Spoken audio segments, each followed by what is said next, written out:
जय हिंद। स्वागत है दोस्तों। आज की ये वीडियो हिंदी वर्णमाला के महत्वपूर्ण टॉपिक व्यंजन पर आधारित होगी। एग्ज़ाम में, कंपटीशन में हिंदी आपका सब्जेक्ट है तो ये वीडियो आपके लिए बहुत महत्वपूर्ण साबित होगी। आपको ये वीडियो ज़रूर देखनी चाहिए। वीडियो को ज़्यादा से ज़्यादा लाइक करें, शेयर करें अपने दोस्तों के साथ, परिवार के साथ, ताकि व्यंजनों की बारीक से बारीक संपूर्ण जानकारी सब तक पहुंच सके। व्यंजनों की परिभाषा, व्यंजनों के प्रकार, व्यंजनों का विभिन्न आधारों पर वर्गीकरण, व्यंजनों के उच्चारण स्थान और हिंदी वर्णमाला में व्यंजनों की संख्या, साथ ही एग्ज़ाम में पूछे जाने वाले कुछ महत्वपूर्ण प्रश्न जिनका भी हम ट्रिकी मेथड के साथ अध्ययन करेंगे। विभिन्न आधारों पर विभिन्न रूपों में व्यंजनों का वर्गीकरण, साथ ही संयुक्त व्यंजन, द्वित्व व्यंजन, व्यंजन गुच्छ का भी A to Z अध्ययन करेंगे। दोस्तों, व्यंजनों से संबंधित संपूर्ण महत्वपूर्ण जानकारी प्राप्त करने के लिए वीडियो को शुरू से लास्ट तक पूरा देखें। हमारे चैनल को सब्सक्राइब कीजिए और अपना प्यार भरा आशीर्वाद प्रदान करते रहिए। आइए दोस्तों, वीडियो शुरू करते हैं। हिंदी वर्णमाला के दो रूप हैं, पहला स्वर और दूसरा व्यंजन। पिछली वीडियो के अंतर्गत हमने हिंदी स्वर का संपूर्ण अध्ययन किया था। इस वीडियो में हम हिंदी व्यंजन का संपूर्ण अध्ययन करेंगे। दोस्तों, हिंदी वर्णमाला में वर्णों की कुल संख्या 52 निर्धारित है, जिसमें से स्वरों की संख्या 11 है। बाकी का हम व्यंजन मानकर अध्ययन करते हैं। तो दोस्तों, इस वीडियो के अंतर्गत हम व्यंजनों का संपूर्ण अध्ययन करेंगे। तो सबसे पहले शुरुआत करते हैं व्यंजन की परिभाषा से। तो दोस्तों, व्यंजन क्या होते हैं? व्यंजन की परिभाषा बड़ी ही आसान है, यानी वे वर्ण जिनका उच्चारण स्वरों की सहायता से किया जाता है उन्हें व्यंजन कहते हैं। यानी जिन वर्णों का उच्चारण स्वरों की सहायता से किया जाता है उन्हें व्यंजन कहते हैं। आप इसे दूसरे रूप में भी परिभाषित कर सकते हो। जिन वर्णों का उच्चारण स्वरों की सहायता से किया जाए उन्हें व्यंजन कहा जाता है। हिंदी वर्णमाला में व्यंजनों की संख्या कुल 33 है, जिनका हम विभिन्न रूपों में अध्ययन करते हैं। और दोस्तों, जैसा कि आपको पता है कि व्यंजन का उपयोग यानी व्यंजनों का उच्चारण स्वरों की सहायता से किया जाता है। जब तक व्यंजनों में स्वर नहीं जुड़ा होता, व्यंजनों के नीचे हलंत का चिन्ह लगा रहता है, जिसे इस प्रकार से दर्शाया जाता है। इसीलिए इस हलंत के चिन्ह के कारण व्यंजनों को हल के नाम से भी जानते हैं, जो व्यंजनों के स्वर रहित रूप को दर्शाता है। जब इन व्यंजनों में स्वर का मेल हो जाता है तो यह हल का चिन्ह हट जाता है और व्यंजन के साथ स्वर की मात्रा का संयोग हो जाता है। दोस्तों, व्यंजनों का वर्गीकरण। व्यंजनों को हम 3 रूपों में बांटते हैं, मुख्य रूप से उच्चारण के आधार पर। पहला स्पर्श व्यंजन, इसके अंतर्गत क से लेकर के म तक के कुल 25 वर्ण आते हैं। अंतस्थ व्यंजन, इसके अंतर्गत य, र, ल, व, ये कुल 4 वर्ण आते हैं। ऊष्म व्यंजन के अंतर्गत श, स, स, ह, ये कुल 4 वर्ण आते हैं। तो आइए स्पर्श व्यंजन को देखते हैं। स्पर्श व्यंजन क्या होते हैं?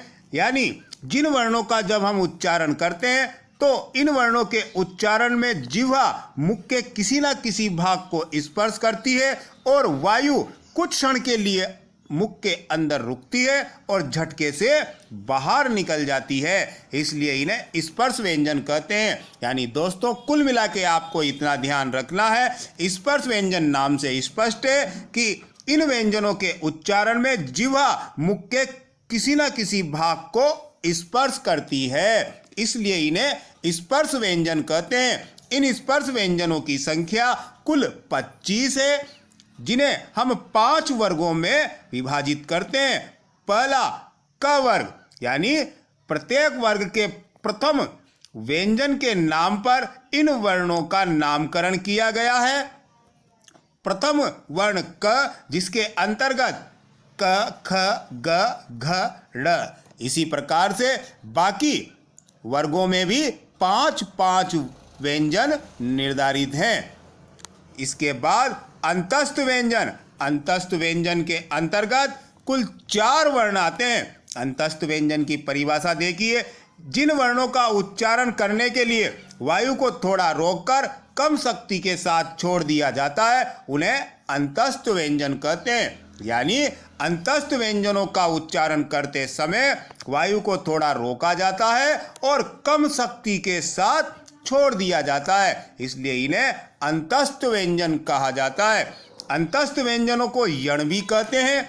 ये स्वर और व्यंजन के मध्य स्थित होते हैं, इसलिए इन्हें यण कहते हैं। अंतस्थ व्यंजनों की कुल संख्या 4 है। य, र, ल, व। ये चारों अंतस्थ व्यंजन कहलाते हैं। अंतस्थ व्यंजन के बाद व्यंजनों का तीसरा रूप, जिसे उष्म कहते हैं। उष्म जैसा कि नाम से ही स्पष्ट है, उष्म यानी सूखा गर्मी सा देने वाला। उष्म व्यंजनों के उच्चारण में वायु धीरे धीरे रगड़ खाती हुई बाहर निकल जाती है। इन्हें उष्म या घर्षक व्यंजन कहते हैं। यानी वायु इन वर्णों के उच्चारण में धीरे धीरे रगड़ खाते हुए बाहर निकलती है। रगड़ खाती हुई निकलती है यानी घर्षण करती है, इसलिए इनको घर्षक व्यंजन भी कहते हैं। इनकी कुल संख्या 4 है। श, स, स और ह। ये चारों उष्म व्यंजन कहलाते हैं। व्यंजनों का चार्ट देखिए दोस्तों। इसको हम विभिन्न रूपों में दर्शाते हैं। स्पर्श व्यंजन जो आप जानते हो कुल 25 है। अंतस्थ व्यंजन जिनकी संख्या 4 है। उष्म व्यंजन की संख्या 4 है।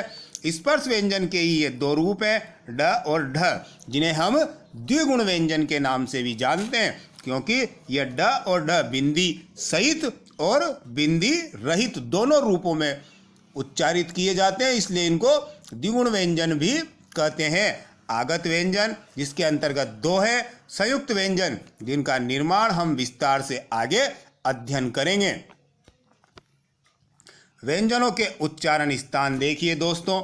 जो व्यंजन है संपूर्ण, वो मुख के कौन से अवयव यानी मुख के कौन से भाग से उच्चारित होते हैं, उसी के आधार पर व्यंजनों का वर्गीकरण किया गया है। व्यंजनों का जो वर्गीकरण है मुख के अवयव से उच्चारित होने के आधार पर, मुख के जो स्थान है हमारे मुंह में, दंत है, तालु है, कंठ है, मुर्दा है, दंतोष्ठ है, ओष्ठ है, इन्हीं उच्चारण जो स्थल है इन्हीं को हम उच्चारण स्थान कहते हैं। जिनके उच्चारण करते समय जीवा इन स्थानों को स्पर्श करती है। तो सबसे पहले कंठ। कंठ क्या होता है दोस्तों? कंठ से बोले जाने वाले वर्णों को कंठय कहते हैं और इनके उच्चारण में हमारी जीवा कंठ को स्पर्श करती है, ऐसा महसूस होता है। जब हम इन वर्णों का उच्चारण करते हैं तो जीवा कंठ को स्पर्श करती सी महसूस होती है, इसलिए इनको कंठय कहा जाता है। और कंठ में क वर्ग संपूर्ण, क में क वर्ग में क, ख, ग, घ, ड और ह तथा विसर्ग का प्रयोग कंठ से किया जाता है। इनका उच्चारण कंठ से होता है। तालु। तालु से बोले जाने वाले वर्णों को तालव्य कहा जाता है। तालु क्या होता है दोस्तों?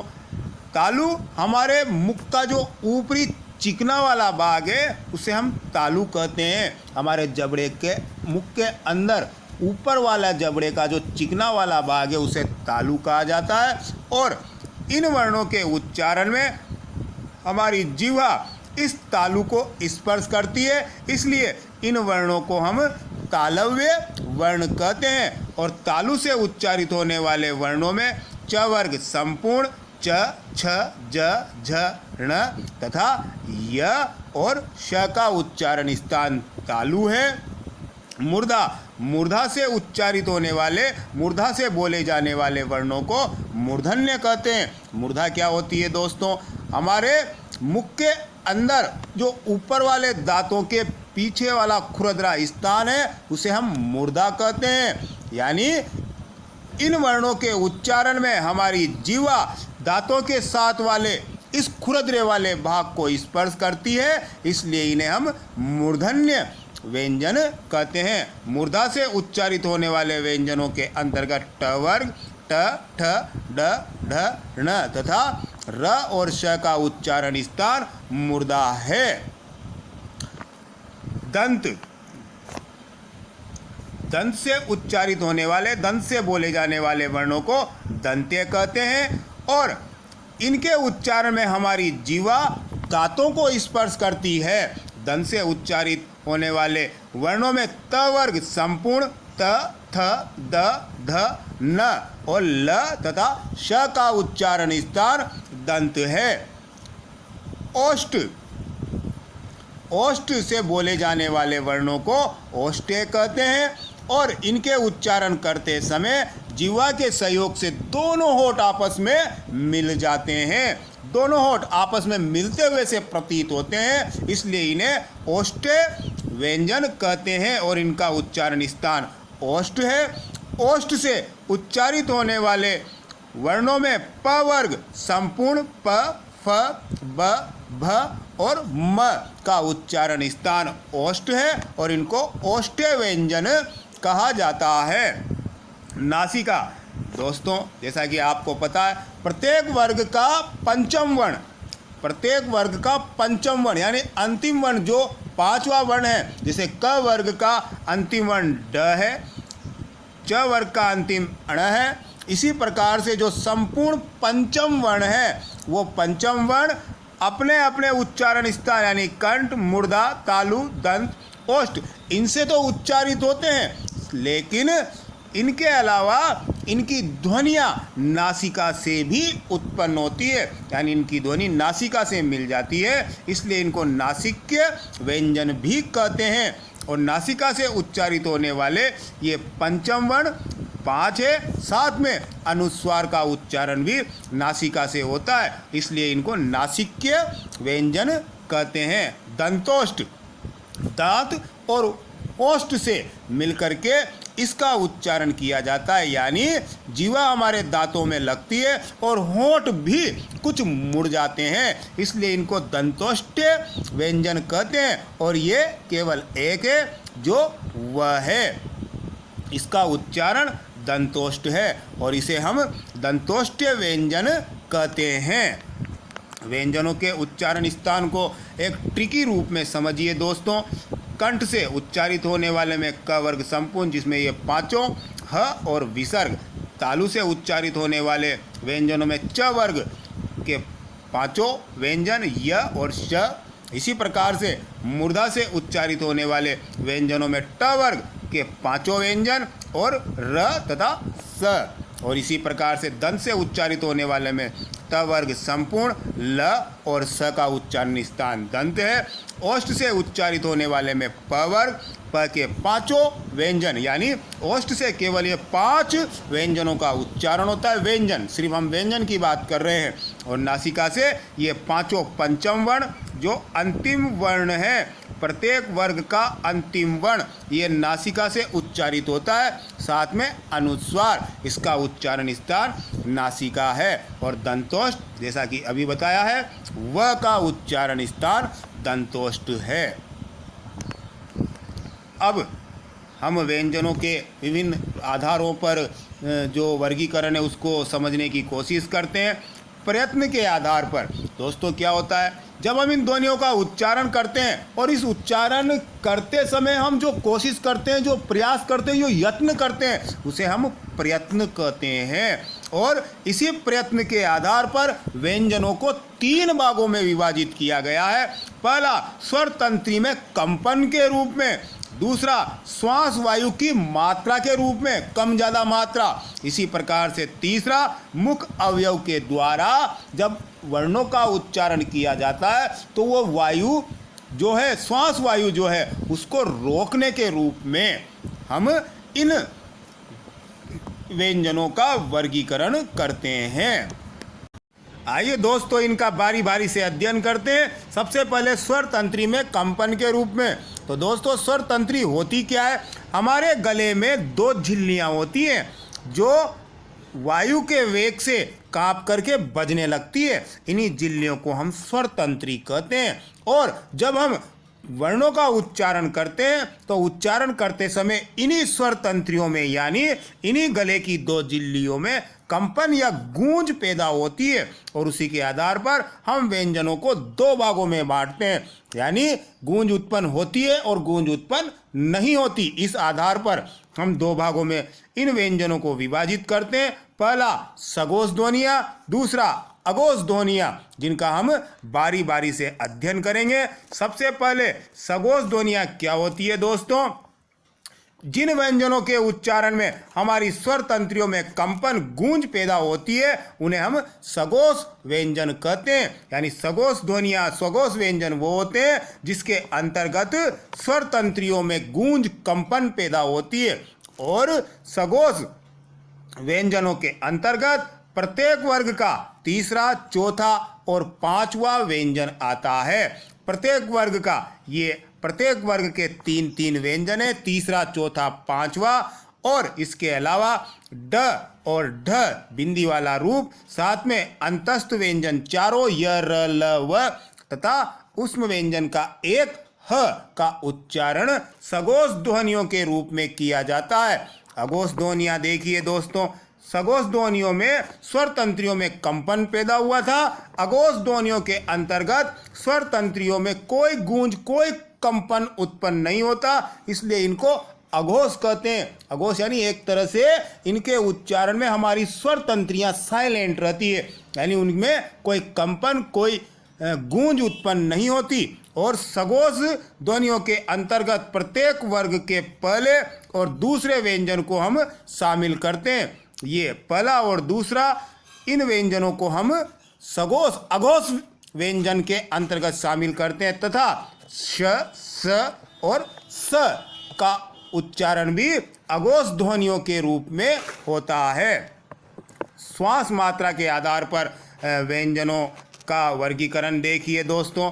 पहला अल्प प्राण, श्वास की मात्रा कम या श्वास की मात्रा अधिक होने के आधार पर हम व्यंजनों को दो भागों में बांटते हैं। पहला अल्प प्राण और दूसरा महाप्राण। अल्प प्राण के अंतर्गत परिभाषा देखिए दोस्तों, जिन व्यंजनों के उच्चारण में वायु की कम मात्रा का प्रयोग किया जाता है उन्हें हम अल्प प्राण व्यंजन कहते हैं। यानी अल्प प्राण नाम से स्पष्ट है, अल्प यानी कम मात्रा, तो अल्प प्राण यानी वायु की कम मात्रा का उपयोग किया जाता है, तो उन्हें हम अल्प प्राण व्यंजन कहते हैं। और अल्प प्राण व्यंजन के अंतर्गत प्रत्येक वर्ग का पहला, तीसरा और पांचवा व्यंजन आता है। पहला, तीसरा, पांचवा, इसी प्रकार से प्रत्येक वर्ग के पहले, तीसरे और पांचवा व्यंजन अल्प प्राण ध्वनियों के अंतर्गत आता है तथा अंतस्थ व्यंजन य, र, ल, व। दोस्तों, अल्प प्राण के अंतर्गत आपको इतना ध्यान रखना है कि प्रत्येक वर्ग का पहला, तीसरा, पांचवा व्यंजन और अंतस्थ व्यंजन अल्प प्राण ध्वनियों के अंतर्गत आते हैं। महाप्राण को देखिए दोस्तों।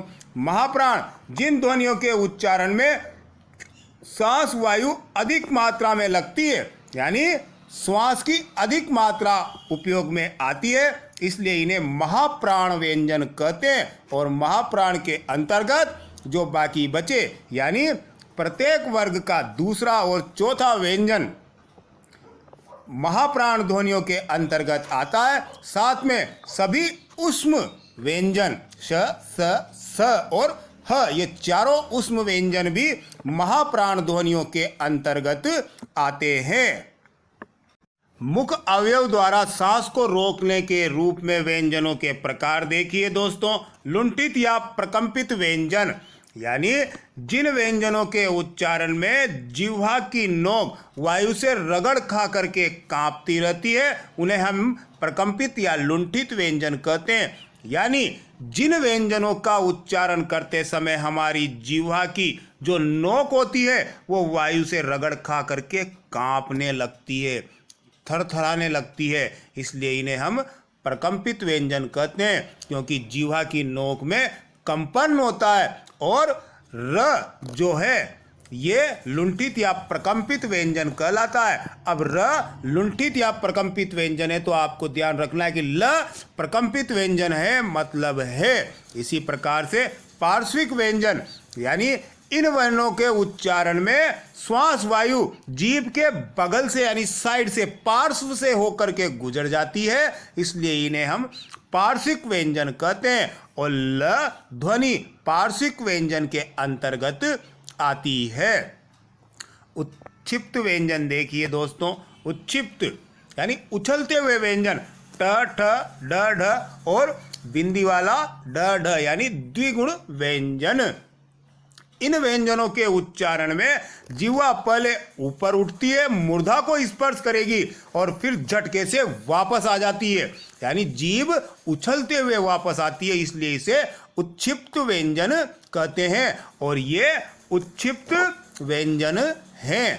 नासिक्य व्यंजनों को देखिए, जो पंचम वर्ण है जिनका उच्चारण नासिका से होता है, इसलिए इनको हम नासिक्य व्यंजन कहते हैं। यानी इन पंचम वर्णों का उच्चारण स्थान अपने अपने वर्ग के उच्चारण स्थान के साथ तो होता ही है, लेकिन साथ में जो वायु है वो मुख अवयव उस वायु को पूरी तरह नहीं रोक पाते हैं और ये नाक से भी निकलती है, इसलिए इन्हें नासिक्य या नासिका व्यंजन भी कहते हैं।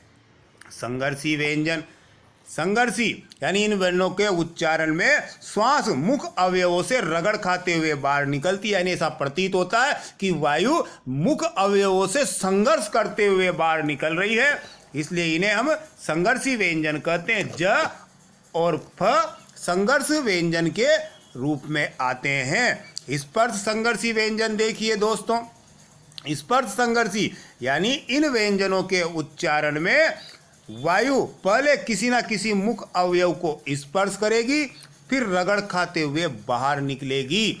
स्पर्श संघर्ष यानी नाम से स्पष्ट है, इन व्यंजनों के उच्चारण में वायु पहले मुख के किसी ना किसी भाग यानी अवयव को स्पर्श करेगी, फिर उसके बाद रगड़ खाएगी यानी संघर्ष करते हुए बाहर निकलेगी, इसलिए इन्हें स्पर्श संघर्षी व्यंजन कहते हैं। च छ और ज झ ये चारों स्पर्श संघर्षी व्यंजन कहलाते हैं। अब परीक्षा में पूछे जाने वाले कुछ महत्वपूर्ण टॉपिक देखिए दोस्तों। अर्ध स्वर किनको कहते हैं? य और व को अर्ध स्वर के नाम से जानते हैं। आपको ये याद रखना है, ये कुछ एग्जाम में पूछे जाने वाले महत्वपूर्ण टॉपिक हैं, इनको आपको हमेशा याद रखना है ताकि एग्जाम में आपसे गलती ना हो और आपके नंबर ना कटें। पार्श्विक व्यंजन, ल पार्श्विक व्यंजन है, मतलब है लुंठित या प्रकंपित व्यंजन। र है तो है, ये आपको ध्यान रखना है। उत्क्षिप्त व्यंजन ड और ड है, और ड और ड द्विगुण व्यंजन भी कहलाते हैं, यानी बिंदी सहित और बिंदी रहित दोनों रूपों में ड और ड का उपयोग होता है, तो ये द्विगुण व्यंजन भी कहलाते हैं। नासिक्य व्यंजन जो पंचम वर्ण है, और काकल्य या स्वर यांत्रीय व्यंजन ह जो स्वर तांत्रिक यानी कंठ से नीचे से इसका उच्चारण होता है, इसलिए इसे काकल्य व्यंजन भी कहते हैं। अब संयुक्त व्यंजन देखिए दोस्तों। संयुक्त व्यंजन नाम से स्पष्ट है, दो अलग अलग व्यंजनों के योग से यानी दो अलग अलग व्यंजनों से मिलकर के जिन व्यंजनों का निर्माण हो उन्हें हम संयुक्त व्यंजन कहते हैं। और हिंदी वर्णमाला में इन संयुक्त व्यंजनों की संख्या 4 है, जो निम्न है। क्षत्रिय वाला, त्रिशूल वाला, ज्ञानी और श्री, ये चारों संयुक्त व्यंजन कहलाते। इनका निर्माण कैसे हुआ है? क्षत्रिय वाले को देखिए, क में जब स मिलाया जाता है तो क्षत्रिय वाले का निर्माण होता है।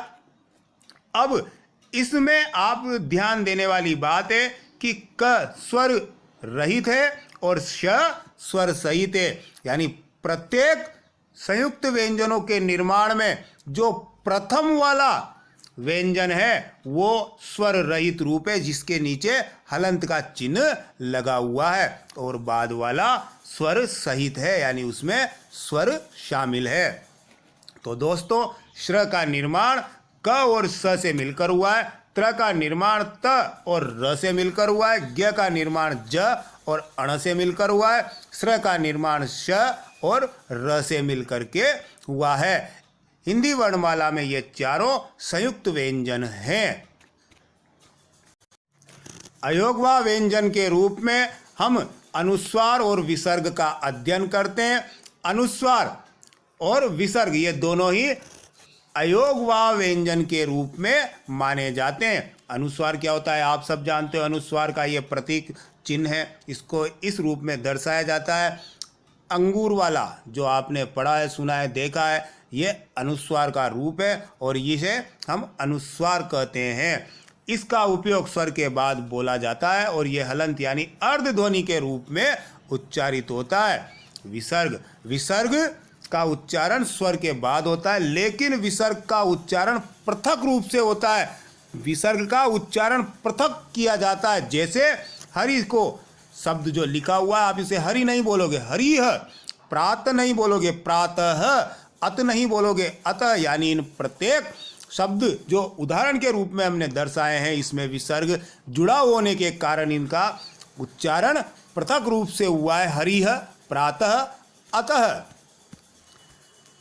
द्वित व्यंजन देखिए दोस्तों, द्वित व्यंजन क्या होते हैं? जब दो समान व्यंजन एक साथ प्रयुक्त होते हैं तो उसे हम द्वित्व व्यंजन कहते हैं। दो एक समान व्यंजन जिसमें एक स्वर रहित होगा, दूसरा स्वर सहित होगा, यानी स्वर रहित वाला जो व्यंजन है अपने बाद वाले व्यंजन में जुड़कर एक साथ बोला जाएगा, तो दोनों का एक साथ उच्चारण हुआ, इसलिए इनको हम द्वित्व कहेंगे। द्वित्व व्यंजनों के अंतर्गत दो समान व्यंजन होना जरूरी है, तभी हम उसे द्वित्व कहेंगे।